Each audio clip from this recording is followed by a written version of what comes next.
తెలంగాణ వ్యాప్తంగా మరో 3 రోజుల పాటు భారీ వర్షాలు కురవనున్న నేపథ్యంలో అధికార యంత్రాంగాన్ని అప్రమత్తంగా ఉండాలని సీఎం రేవంత్ రెడ్డి ఆదేశించారు. అన్ని శాఖల అధికారులు, సిబ్బంది మరింత అప్రమత్తంగా ఉండాలన్నారు. అన్ని శాఖల ఉన్నతాధికారులతో మాట్లాడిన సీఎం రేవంత్ రెడ్డి వర్షాల ప్రభావం ఎక్కువగా ఉండే జిల్లాల్లో ఎస్డీఆర్ఎఫ్, ఎన్డీఆర్ఎఫ్ బృందాలను ముందుగానే మోహరించాయని తెలిపారు. వాగులు, వంకలు పొంగి ప్రమాదం ఉన్నందున జిల్లా అధికారులు అప్రమత్తంగా ఉండాలని సూచించారు. లోతట్టు ప్రాంతాల్లోని కుటుంబాలను సహాయక శిబిరాలకు తరలించాలని ఆదేశించారు. నీటిపారుదల శాఖ అధికారులు, సిబ్బంది రిజర్వాయర్లు, చెరువులు, కుంటలు నీటి మట్టాన్ని ఎప్పటికప్పుడు పరిశీలిస్తూ నీటి విడుదలపై ముందుగానే క్షేత్రస్థాయి సిబ్బంది సమాచారం ఇవ్వాలని పేర్కొన్నారు. పూర్తిగా నిండిన చెరువులు, రిజర్వాయర్ల వద్ద ఇసుక బస్తాలను సిద్ధంగా ఉంచాలని ఆదేశించారు సీఎం.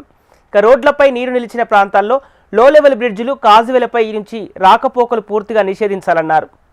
పోలీసులు, రెవెన్యూ అధికారులు వాటి సమీపంలో బారికేడ్లు ఏర్పాటు చేసి పర్యవేక్షణ చేయాలన్నారు. నిరంతరాయంగా వర్షాలు కురుస్తున్న నేపథ్యంలో వర్షపు నీరు నిల్వ ఉండకుండా పారిశుద్ధ్య సిబ్బంది చర్యలు తీసుకోవాలని సీఎం రేవంత్ సూచించారు. వైద్య ఆరోగ్య శాఖ తగినన్ని మందులు అందుబాటులో ఉంచుకోవాలన్నారు. హైదరాబాద్ నగరంలో ప్రజల నుంచి వచ్చే వినతులపై జీహెచ్ఎంసీ, ఫైర్, హైడ్రా సిబ్బంది తక్షణమే స్పందించాలని పేర్కొన్నారు సీఎం.